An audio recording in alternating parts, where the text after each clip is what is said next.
Some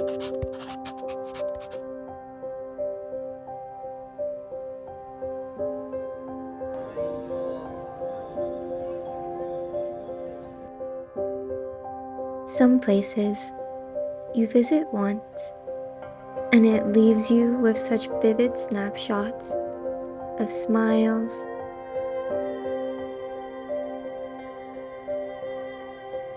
views, and memories so different from your everyday life at home that it makes you wonder if it all really happened. I would be on the train commuting to work in Japan, and moments from my time in Nepal would flash through my mind. The village, the nunnery, the mountains, the people.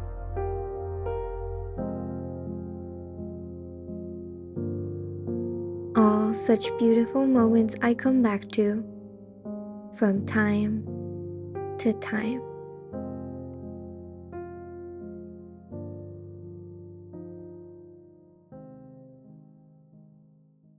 As the plane drew closer to Nepal, I got to see the Himalayas for the first time in my entire life. Snowy, jagged, and majestic.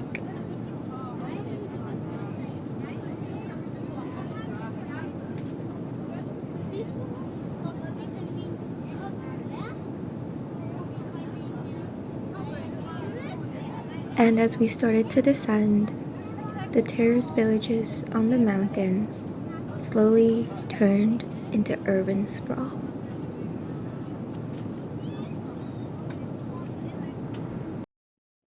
And we were here.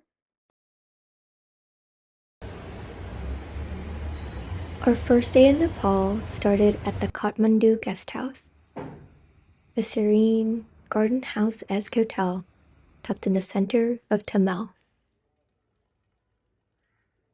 The courtyard here, surrounded by the gates, guards, and of course the hotel itself, felt so quiet and green, it was hard to believe I was nesting between some of the busiest roads in Kathmandu.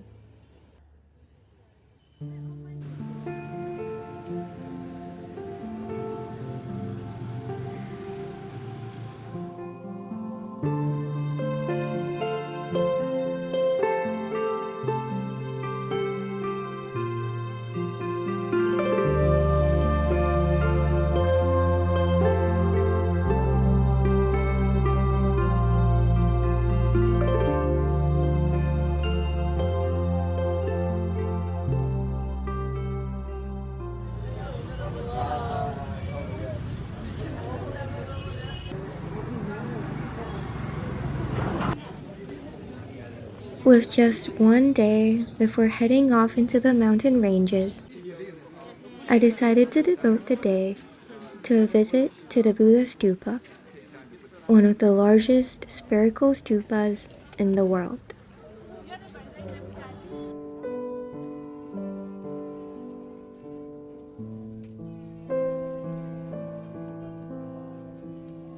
When I arrived, there were people splashing gold paint onto the ginormous white dome, while dogs and humans alike enjoyed the warmth of the Nepal sun.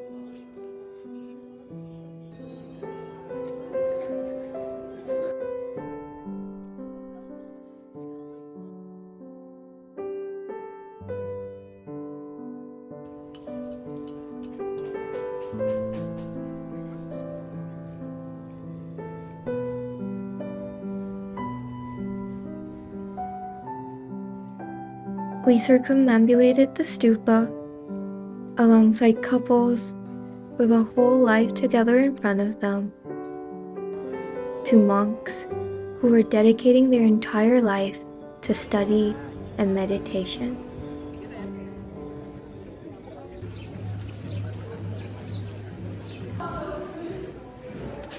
and then munched through a comforting meal of fried chicken and french fries on a rooftop overlooking the entire stupa.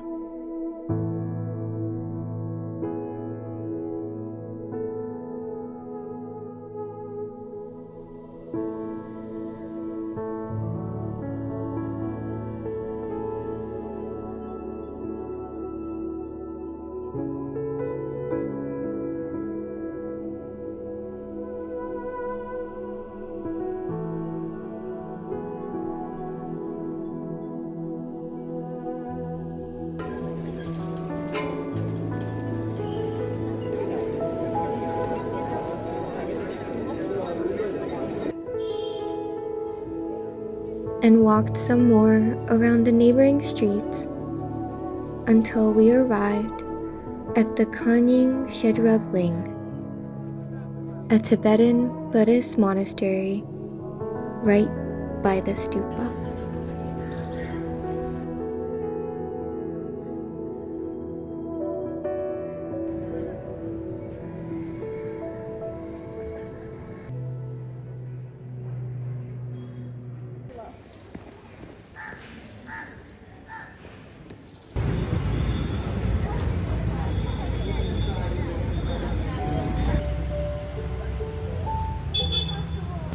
And then headed back to the hotel for a warm Nepali dinner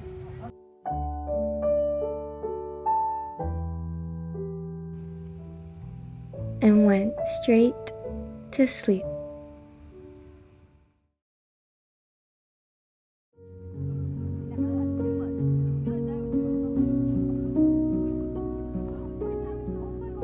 For our second day in Nepal, we headed over to the countryside, climbing higher and higher towards camp. With our luggages secured on top, we drove up the rocky roads, up the mountains, on a Toyota minivan. Slowly watching the view from our window gradually shift from distant concrete buildings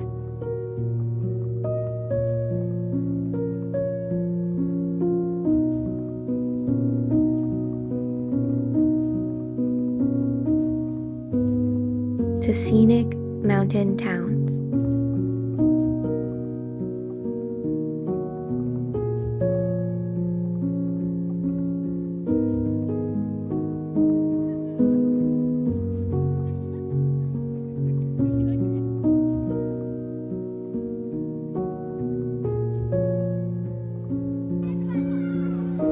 We stopped by a local school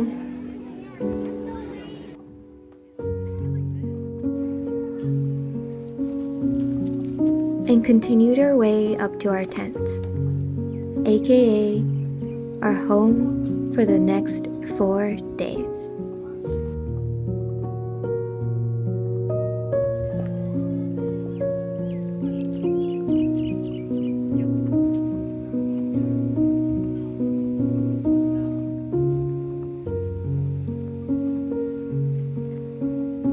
When we finally arrived after a 2-hour hike, I set up my sleeping bag in my new home and sat right outside it to watch my first sunset at camp.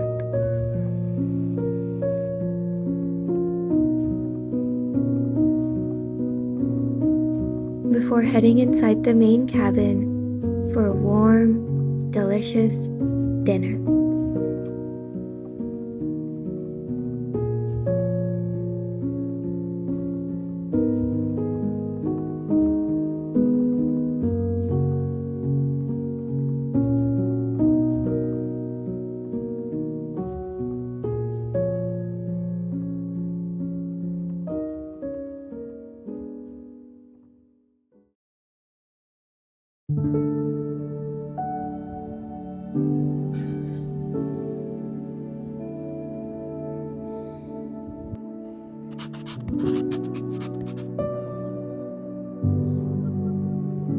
On our third day, I woke up to the soft light a sunrise seeping through the tent.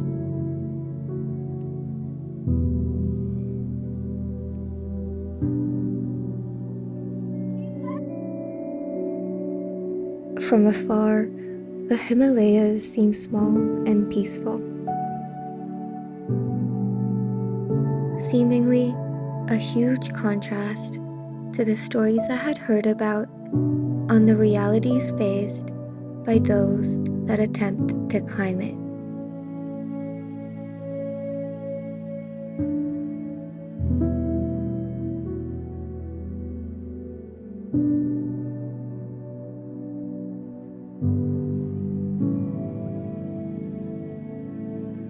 Our team leaders came to wake us up with a warm cup of chai, and we sat there by the edge of the hill, slowly warming our bodies up.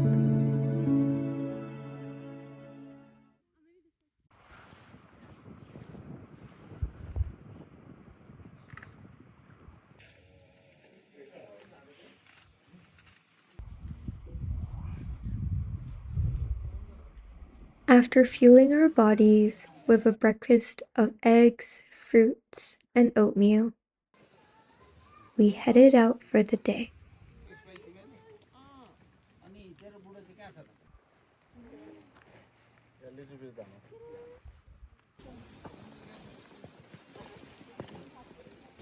And arrived at a school.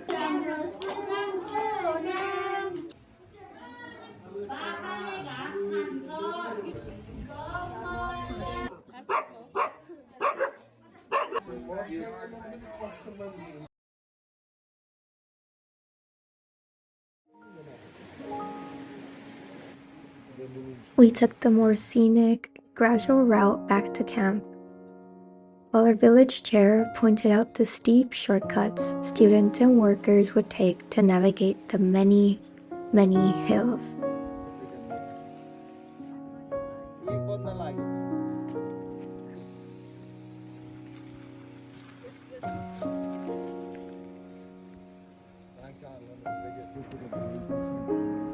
We arrived just in time for a late lunch and collapsed into our sleeping bags, exhausted from our 5-hour trek.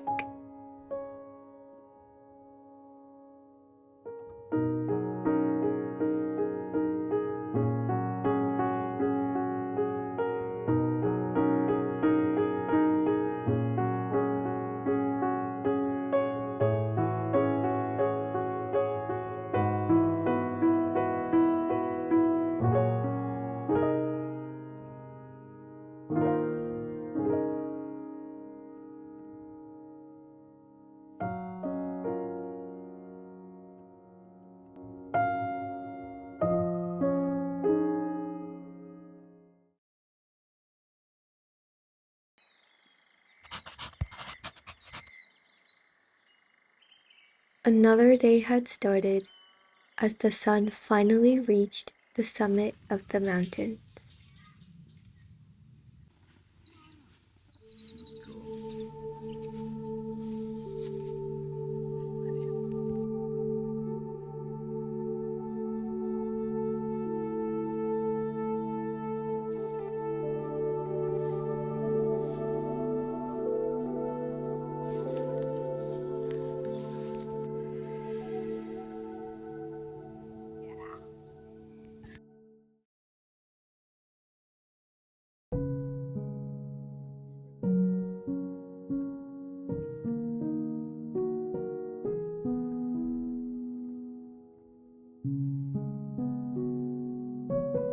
Our fourth day started off with another hike through the village.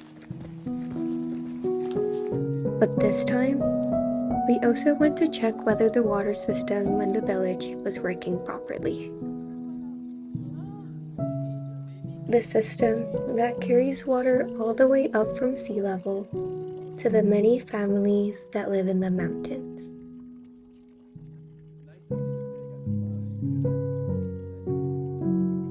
And while doing so, we passed by another school where we were lucky enough to go say hi to the students. because in this village, everyone seemed to know each other.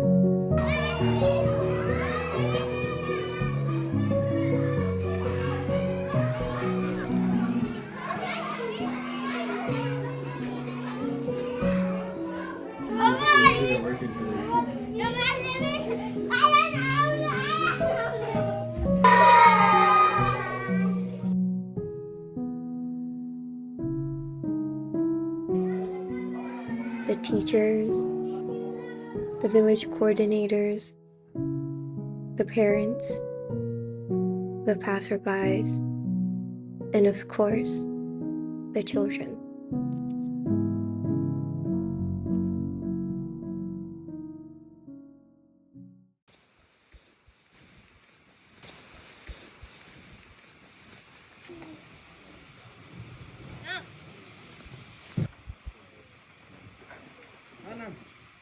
When we arrived back at camp, the clouds had settled right beside our part of the mountain, and our view had changed from distant towns and mountain ranges to a soft, light gray.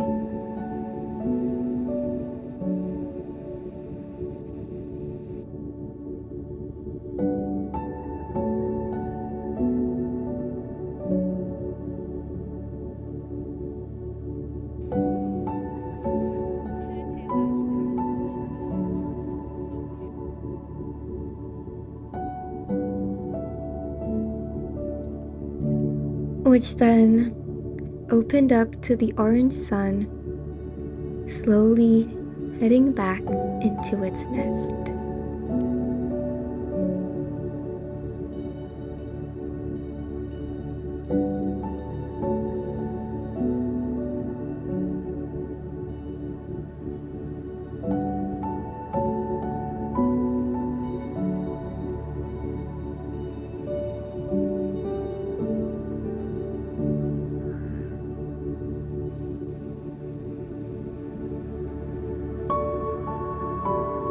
And that was another turn of our ginormous planet.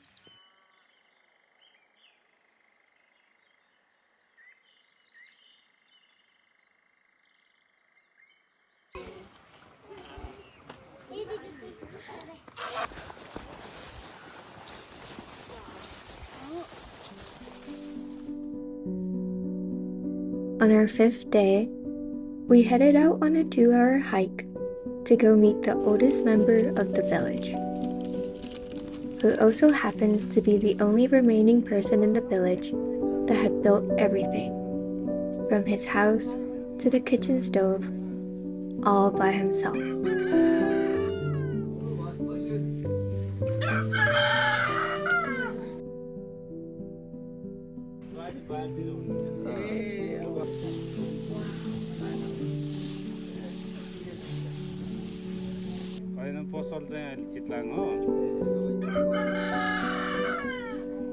According to the village coordinator, he can make everything besides the knife, as the ability to make a traditional Nepalese knife is restricted to specific groups in Nepal, with both the caste and specialized knowledge to build them.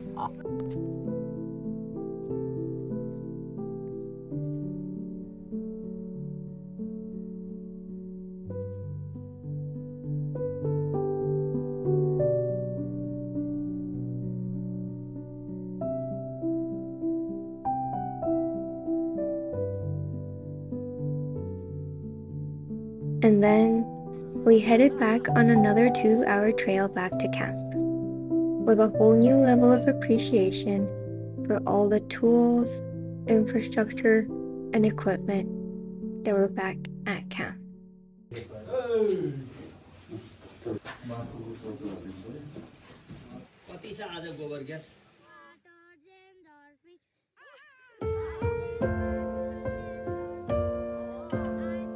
And then spent the entire afternoon making some of our best memories with our Nepal family, while the sky slowly orbited around us. Our last night and sunrise at camp.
We woke up early to say goodbye to our home for the past 4 days and started heading back towards the city. We had 2 places marked on our maps for the day: the Mahaguru Monastery and the Tsoknyi Gechak Ling Nunnery.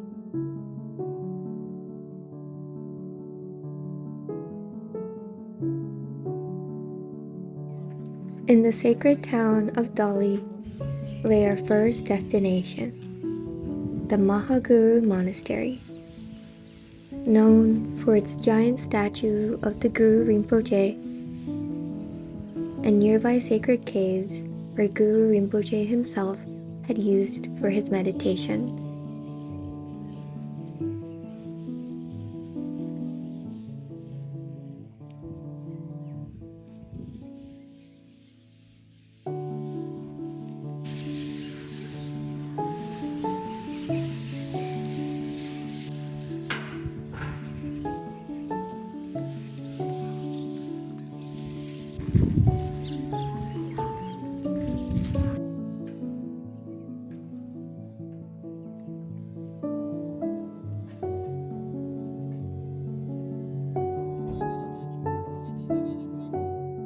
We then had lunch at the retreat center next door before heading off once more towards the Tsoknyi Gechak Ling Nunnery, the only nunnery practicing the Tsoknyi tradition outside of Tibet.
We climbed higher and higher again up the mountains.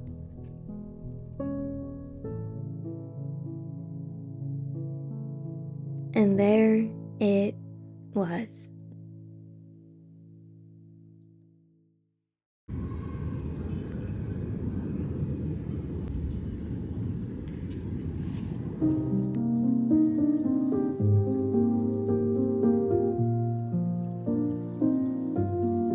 We walked around the entire complex as the nuns walked to their next class or played board games outside.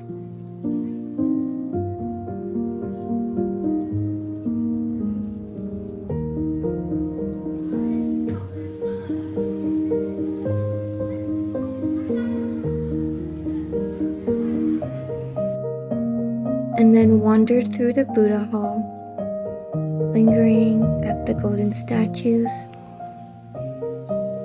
and colorful murals on every single surface.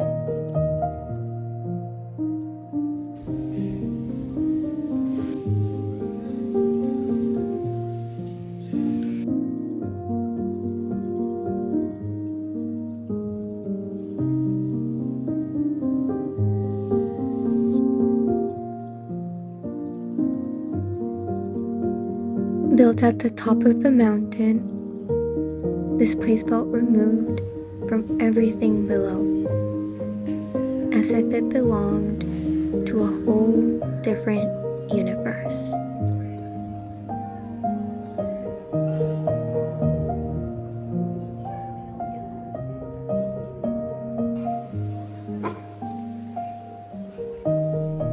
And then continued on our way back to the city until we were back in Tamil at the Kathmandu guest house.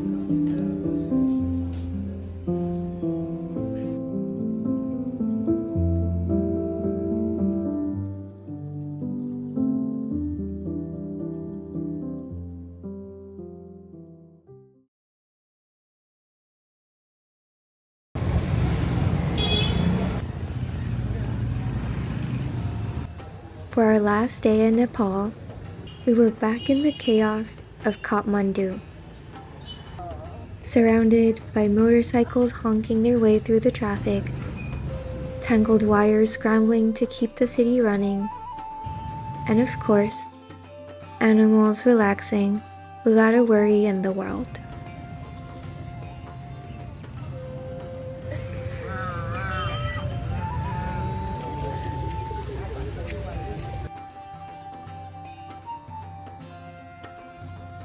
Our first stop was the Patan Durbur Square,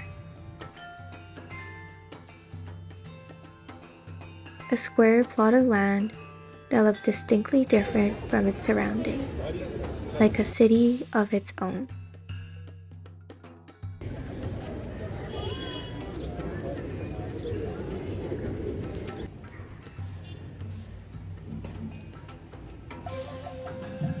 It was filled with stone temples, statues, and deep red bricks everywhere I looked,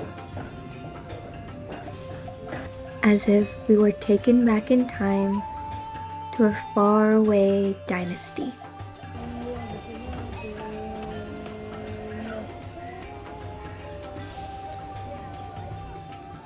According to our guide, this square was once a busy hub of trade during the Malla dynasty. And it was then, during the 17th century, that monarchs from the era built the temples we get to see today.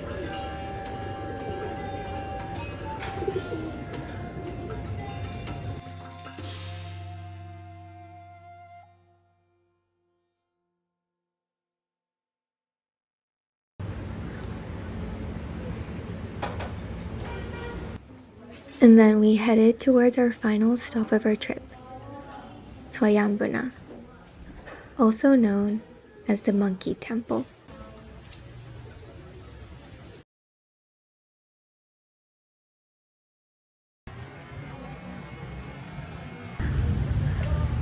With monkeys on both sides of the steep staircase, we marched up the long staircase of 365 steps to finally get to the stupa.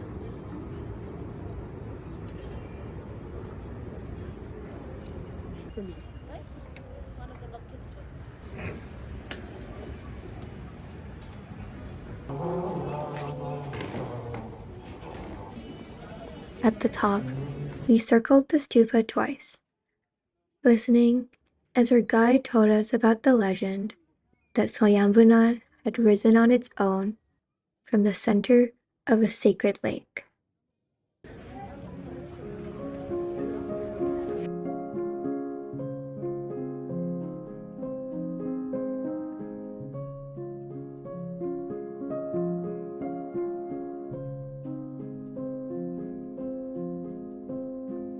The monkeys from the towering heights they climb up to policed our every moment.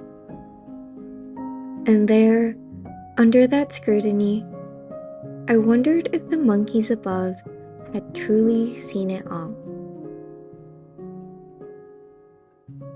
From this colossal temple roaring up from the ground to these two-legged creatures discovering it for the first time.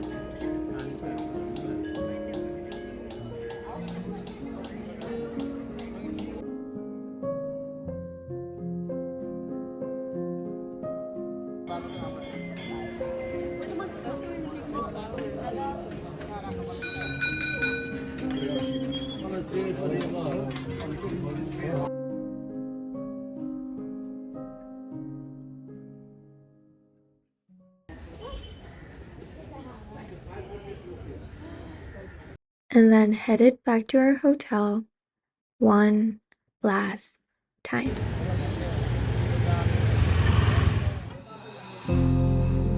We had food at a Tibetan restaurant that was highly recommended by our friends before heading to the airport and saying goodbye to the people that made our trip to Nepal so special.